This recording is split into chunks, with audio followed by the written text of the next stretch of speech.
Hello, everybody. Scott Golden here with the Bound for Glory review for the 23rd of October 2021. Really, honestly, a weak pay per view if you look at it from the perspective of this is supposed to be their yearly event, big deal. I'm behind by a few days. Obviously, this is Wednesday, and this event took place this past Saturday. But with Ring of Honor shutting down, maybe they'll be, or at least going through a quarter one shutdown next year. Maybe there'll be some form of benefit to places like Impact, MLW, and other places to bolster rosters with new talent that is ready to be at that level. Anyway, live broadcast from Las Vegas, Nevada starts with the Awesome Kong Hall of Fame induction. They show a video package showing her career within Impact, and they talk about the impact of the Impact knockouts taking TNA to a level that's higher than perhaps ever before. Gail Kim introduces and inducts Awesome Kong into the Hall of Fame, talks about her debut and how they worked to create amazing magic. She talks about how Impact took a risk onto women of different than traditional ethnicities in wrestling, obviously being Asian and African American, and let them go out and do their thing. Talks about the personal relationship that the two have. Awesome Kong thanks the crowd for keeping Impact alive, and then thanks Scott D'Amore and Dutch Mantel and God, and thanks the knockouts throughout the years. Her husband, Lexi Fife, Shimmer, Dave Prazak, and closes the speech telling everyone to follow their dreams. Decent. Some knockouts come out anyway. Jordana Grace with Rachel Ellering defeats Chelsea Greens, followed by Madison Rain with Caleb, John Schuyler, and Crazy Steve with Black Taurus to become the inaugural digital media champion. Not exactly a fan of this. I understand it. Didn't need to be this many people. They've been doing qualifying matches for a couple of weeks on Impact, and this is where we've ended up. Originally, Tennille Dashwood was supposed to be in, but she couldn't make it to the show for some reason, and ultimately, Madison Rain takes her place. Match starts with a couple of pair-ups, but then Ba and Grace pair up inside the ring. Grace takes down Ba with a shoulder tackle, which is just goofy. I'm not a fan of men-on-women violence in any way, but it is what it is. She hits a running elbow and a Vader bomb for the first near fall of the evening. Skylar and Green come out next, and they get into it. Skylar gets hit early with a drop kick. Rain then takes down Stevie with DDT, which I'm not a fan of that position either in terms of women dominating men, just the interplay. Anyway, the match continues for some more pair-ups, and Crazy Steve locks on a double upside down on Rain and Green. At the end, Grace drops Skylar with a Grace driver for the win. Match is short, and obviously Grace winning is different. Main show opens with a video package about Josh Alexander rise to the championship opportunity, and I gotta grab my phone, so we'll be back in 2 shakes of a lamb tail. And I mean, really, it is what it is. But for a year end, this is their big show pay per view. It's kind of weak and ultimately not a good showing. But then wrestling in itself, you have to dig through a lot of stuff. The inspiration, Cassie Lee and Jessie McKay, otherwise known as the Iconics from WWE, defeated the team of Decay, Havoc, and Rosemary to become the new champions. Haley Cameron sang the inspiration theme songs, bringing them out prior to Decay's entrance.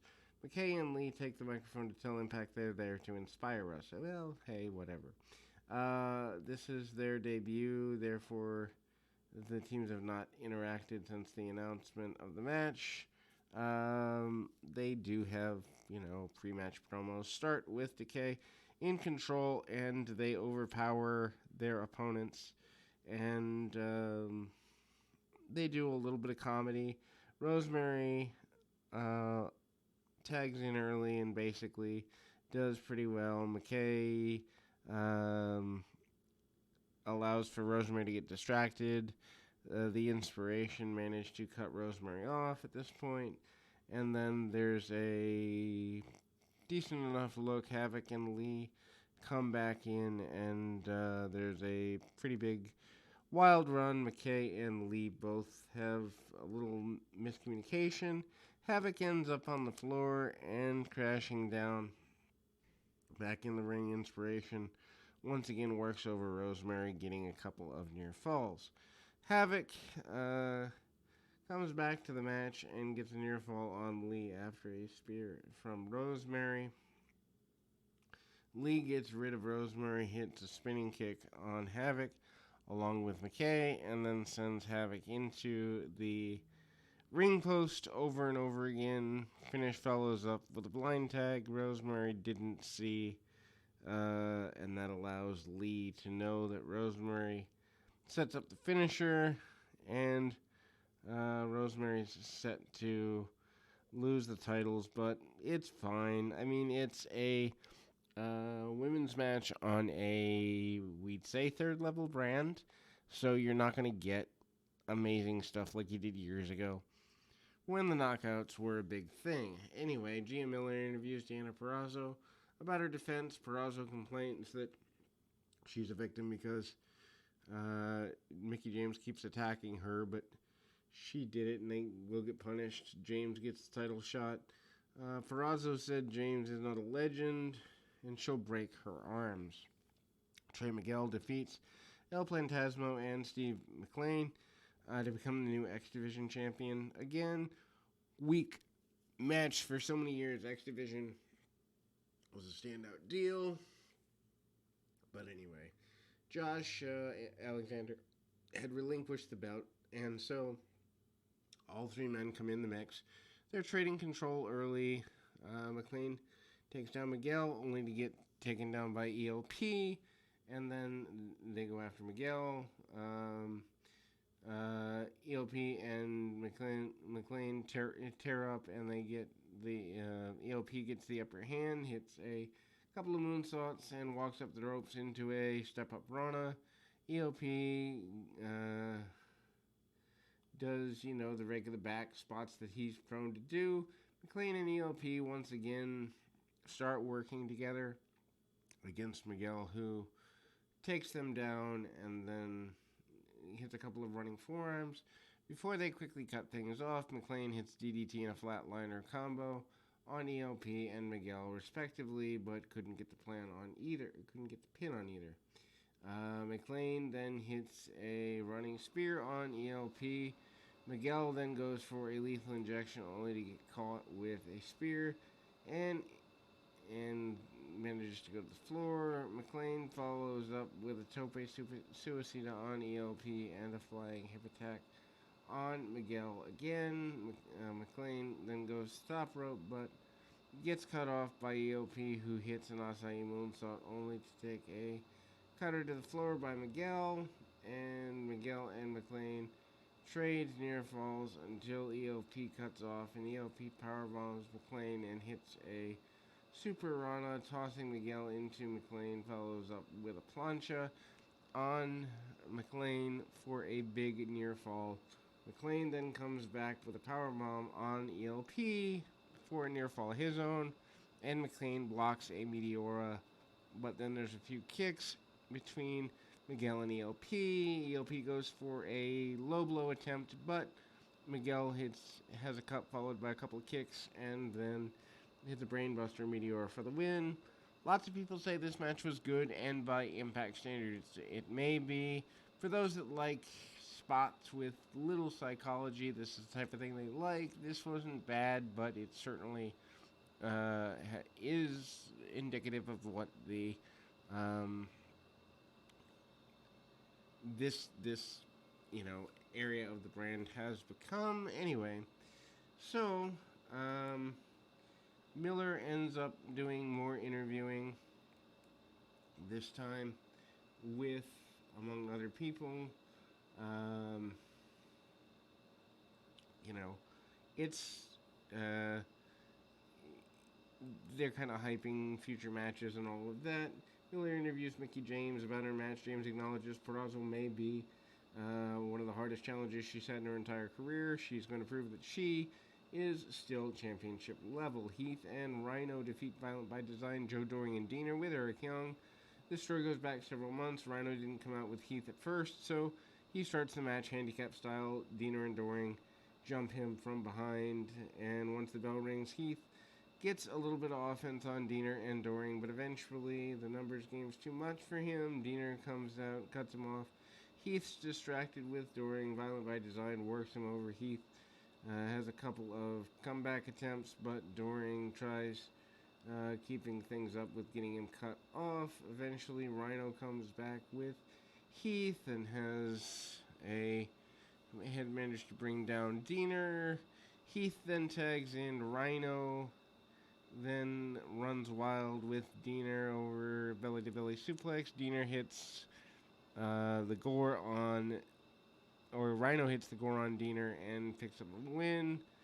It serves the angle well enough. After the match, Rhino and Heath hug and celebrate and all that good stuff. Junior Miller interviews Jordana Grace about winning the Digital Media Championship.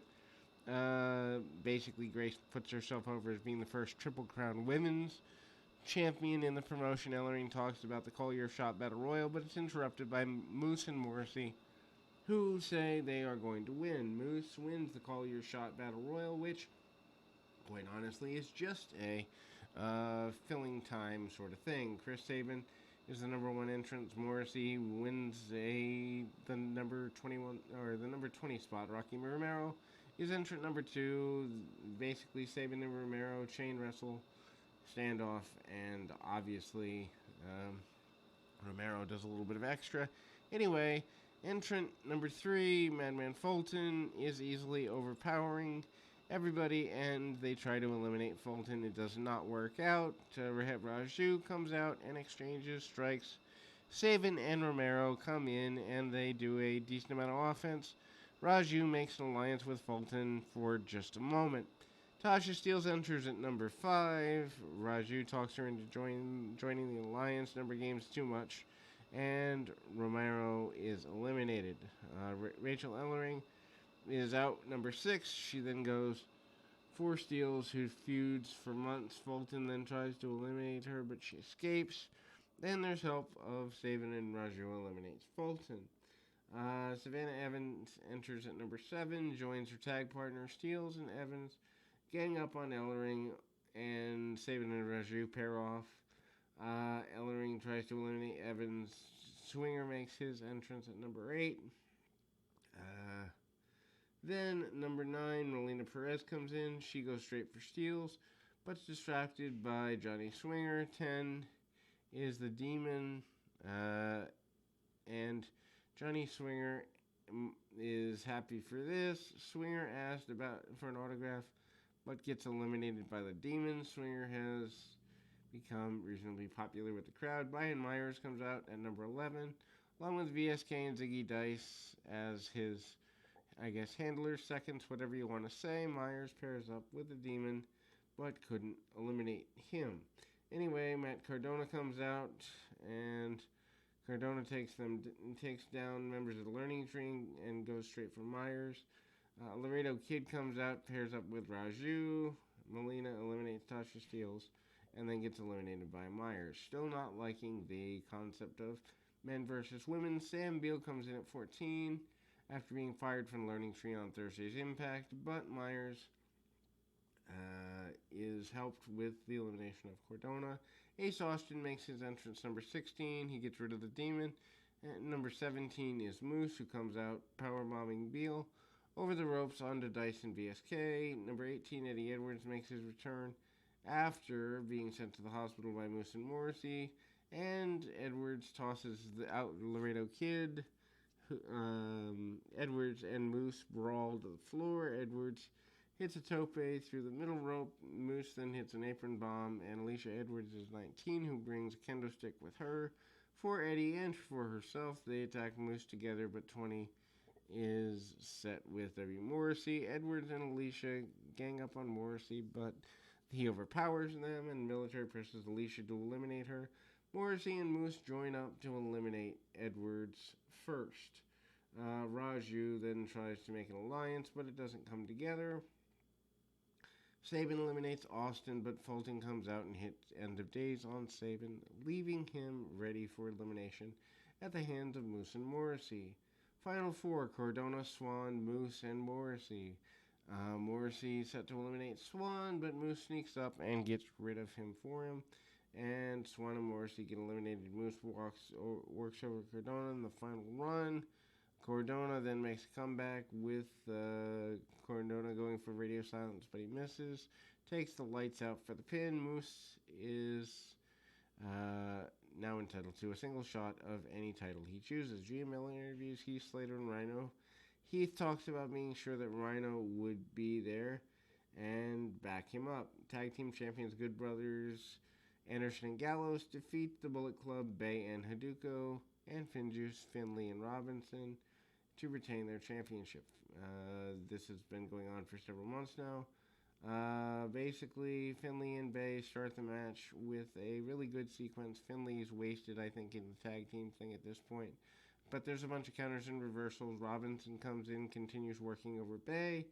But Gallows and Haduko tag in, and they basically do a big Hoss-type maneuver.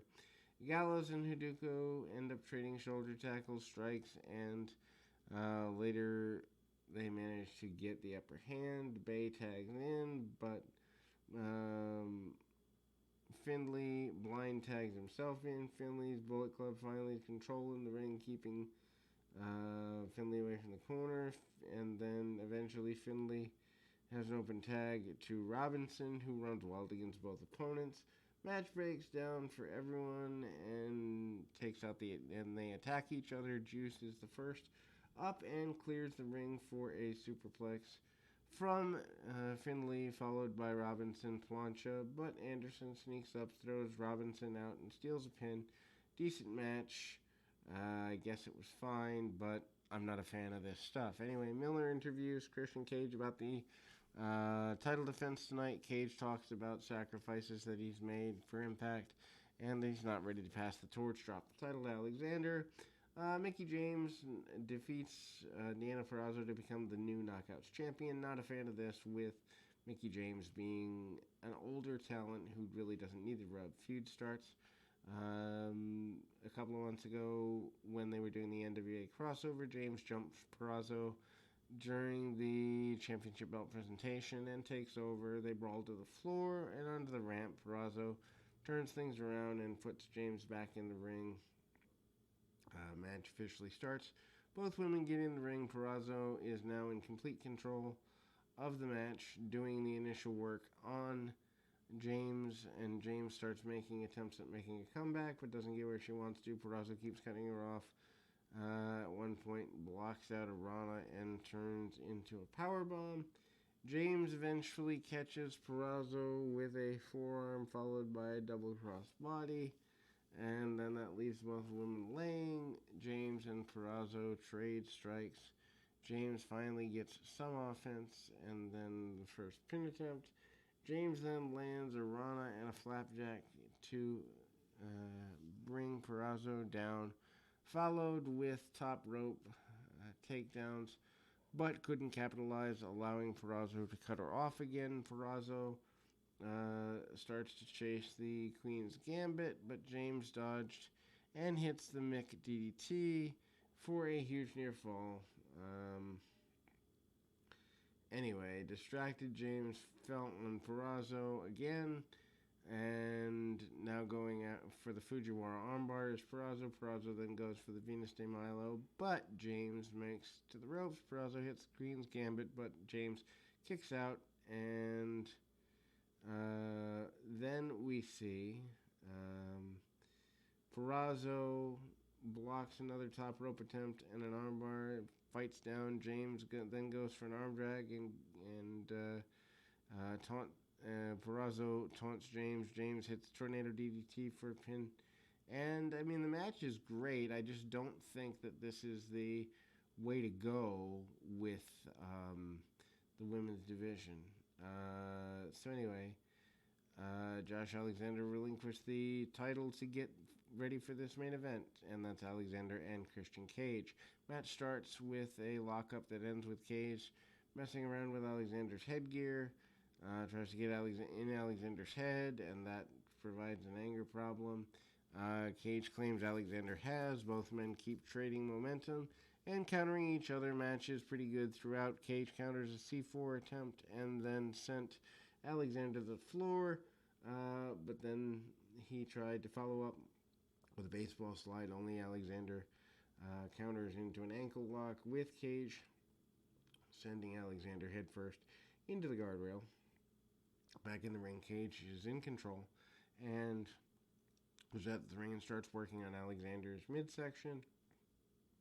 Alexander keeps chopping his way into a comeback until he hits a release German suplex into the turnbuckles that did not look good. Alexander turns things around and hits a series of running kicks after surviving a bunch of corner punches dropped by Cage.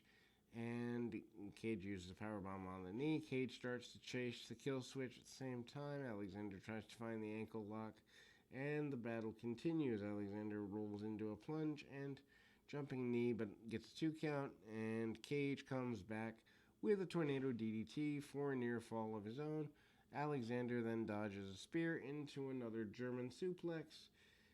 Alexander finally locks on the ankle lock, but transitioned it into a sharpshooter after Cage tries to escape. Cage then makes it to the ropes. Alexander backdrops Cage for a top rope, but missed a moonsault. Cage followed with a spear, but Alexander kicks out at 2. Cage then goes to the kill switch, but after failing to hit it, Cage snapped Alexander's neck on the ropes. Instead, Cage then hits a top rope splash, but only gets a 2 count again. Cage blocks C4, but couldn't follow up. Alexander locks on the ankle lock and holds it on for every attempt.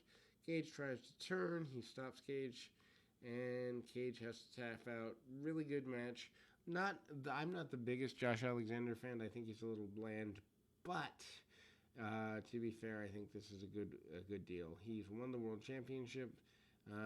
Christian Cage straps the championship on him before acknowledging it in the middle of the ring. He's joined by his family for the celebration. Moose runs to the ring, cashes in his call your shot chance, and then Moose defeats Josh Alexander, becoming the new champion. Moose hit the lights out on Alexander in a couple of seconds, and Alexander's trying to protect his family, and Moose wins, and we see him close the show in this way.